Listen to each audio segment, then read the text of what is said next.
दोस्तों please like share subscribe my channel रोचक कहानियाँ। चूचू चिड़िया बहुत ही खुशनुमा जिंदगी जी रही थी। वह रोज दाना चुगने जाती, गाने गुनगुनाती, मीठे फल खाती, अच्छे से अपना जीवन अपने पति के साथ बिता रही थी। पर वह मन ही मन बहुत दुखी भी रहती थी। उसका पति उसे समझाता भी रहता था। चूचू चिड़िया, तुम शाम को इतना उदास क्यों हो जाती हो? सारे दिन तुम जंगल में चहचहाती रहती हो और शाम को न जाने तुम्हें क्या हो जाता है। आपको तो पता ही है जी, मुझे बच्चे कितने अच्छे लगते हैं। काश हमारे भी कोई बच्चा होता, मैं भी उसको प्यार करती, उनके साथ खेलती। चूचू रानी, तुम परेशान ना हो, अपना दिल छोटा ना करो। हमारी ये इच्छा भगवान जरूर पूरी करेंगे।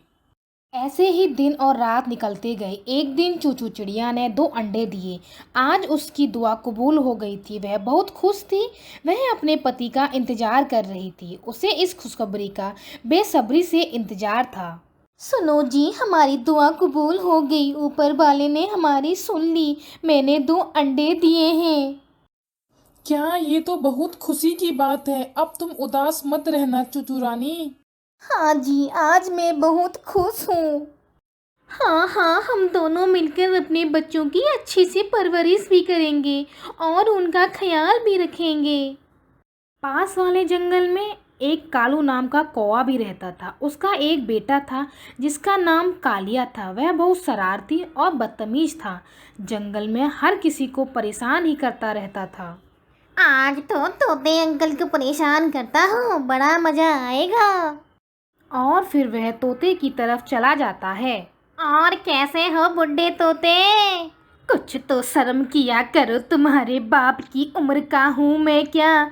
तुम अपने बाप से भी ऐसे ही बात करते हो क्या, बदतमीज कालिए? हाँ हाँ, मैं अपने बाप से भी ऐसे ही बात करता हूँ बुड्ढे तोते। चलो जाओ यहाँ से, बदतमीज कालू कौए के बेटे। अरे अरे तोते अंकल, मैं तो मजाक कर रहा था। लो, मैं आज आपके लिए एक अनार लाया हूँ, लो खा लो आप इसे।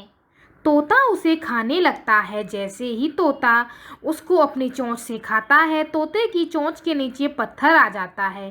कौवा इस अनार में पत्थर मिलाकर लाया था। तोते को यह बात समझते देर नहीं लगती कि ये इस काले कौए की ही शरारत है।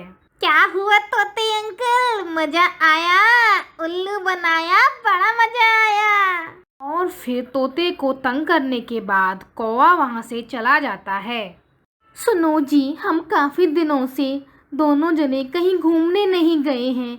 चलो जी, कहीं घूम कर आते हैं। हाँ हाँ ठीक है, लेकिन हम जल्दी वापस आ जाएंगे। वे दोनों घूमने चले ही जाते हैं कि जैसे ही वहाँ कालिया कौवा भी आ जाता है। अरे वाह, 2 अंडे चूचू चिड़िया के, और मुझे पता भी नहीं है। कालिया कौवा चूचू चिड़िया का एक अंडा तोड़कर खा जाता है और वहाँ से चला जाता है। जब चूचू चिड़िया वहाँ आती है तो यह सब देखकर वह रोने लगती है। ये क्या हुआ? मेरा एक अंडा किसने खा लिया? मैंने क्या बिगाड़ा है किसी का, जो मेरे साथ ऐसे दुश्मनी निकाली है किसी ने? चूचू चिड़िया रानी, तुम दुखी मत हो। ये किसी पक्षी की ही शरारत है। मैं पता कर लूंगा। शुक्र करो कि कम से कम एक अंडा तो छोड़ गया वो जालिम। अगर इसे भी वह खा जाता तो हम दोनों तो जीते जी ही मर जाते। जब भी वह बूढ़ा तोता भी वहाँ आ जाता है। अरे चिड़िया रानी, तुम क्यों रो रही हो? और फिर चिड़ा उस बूढ़े तोते को सारी बात बता देता है। ये काम मुझे पक्का पता है, कालिए कौए का ही है। मैं भी उसके घर ही जा रहा हूँ, उसके बाप से उसकी शिकायत करने। उसने अभी अभी मेरे साथ भी ऐसी शरारत की है। उसके अलावा कोई नहीं है हमारे जंगल में। वही है जिसने पूरे जंगल को सर पर उठा रखा है अपनी शरारतों से। और फिर वो दोनों कालू कौए के पास पहुंच जाते हैं। कालू, तुम्हारे बेटे ने मुझे अनार में पत्थर डालकर खिला दिया। इसे शर्म नहीं आती अपने से बड़ों के साथ ऐसे करते हुए? और इस जालिम कालिए ने मेरे 2 अंडों में से भी एक अंडा तोड़कर खा लिया। कालिया बेटा, ये दोनों क्या कह रहे हैं? क्या ये सही बात है? पापा जी, अनार से पत्थर निकाल कर खा ही लिया होगा इन्होंने। मैंने तो सिर्फ मजाक किया था। और फिर एक अनार भी तो दिया। और फिर 2 अंडों में से एक इस चूचू चिड़िया के अंडे को मैंने छोड़ भी दिया, उसे मैंने नहीं खाया। ये भी तो भला किया ना मैंने इन दोनों का। सुन लिया तुम दोनों ने, मेरा बेटा इतना भी जालिम नहीं है, बस थोड़ा सा शरारती है, उम्र के साथ साथ सुधर जाएगा।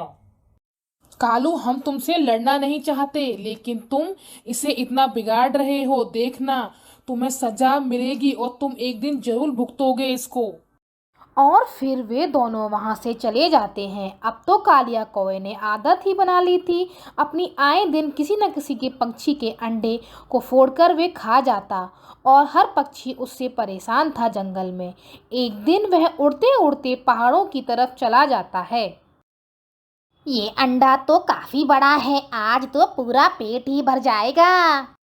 लेकिन शायद उसे ये पता न था कि ये अंडा चील का है। वे बिना कुछ सोचे समझे उस अंडे को तोड़कर खा जाता है। उधर ही एक पेड़ पर बैठा उल्लू यह सब देख रहा था। वह जल्दी से उस चील के पास पहुंच जाता है।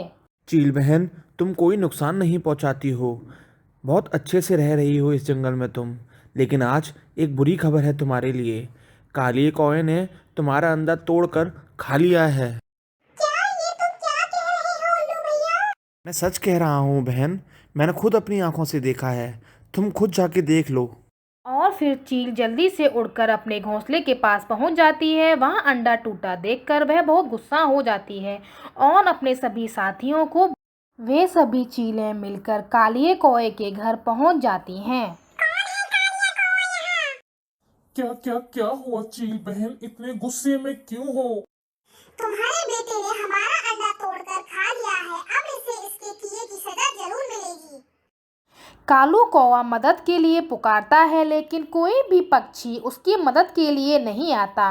वे चील कालिए कौवे को उठाकर चट्टानों की तरफ ले जाती हैं और चट्टानों से पटक पटक कर उसे वहीं से फेंक कर मार देती हैं और कालिया रोते कौवा रहो मर जाता सारी है। उम्र, इसमें तुम्हारे बेटे का कसूर कम, तुम्हारा ज्यादा है कालू कौवे। अगर तुमने उसे अच्छे से परवरिश की होती और अच्छे संस्कार दिए होते तो आज तुम्हें ये दिन देखना नहीं पड़ता।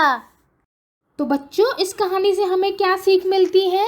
इस कहानी से हमें यह सीख मिलती है कि हमें अपने बच्चों पर नज़र रखनी चाहिए। उन्हें खिलाएं तो सोने के चम्मच के साथ, लेकिन हमेशा शेर की आंखों से देखें, ताकि बड़े होने पर उनके लिए कोई मुसीबत ना बन सके। तो कैसी लगी आप सभी को आज की हमारी ये कहानी? प्लीज़ हमें कमेंट बॉक्स में लिखकर ज़रूर बताइएगा। और यदि आपने अभी तक हमारे चैनल को सब्सक्राइब नहीं किया है तो प्लीज़ आप सभी जल्द से जल्द हमारे चैनल को सब्सक्राइब कीजिए, लाइक कीजिए और शेयर कीजिए। धन्यवाद।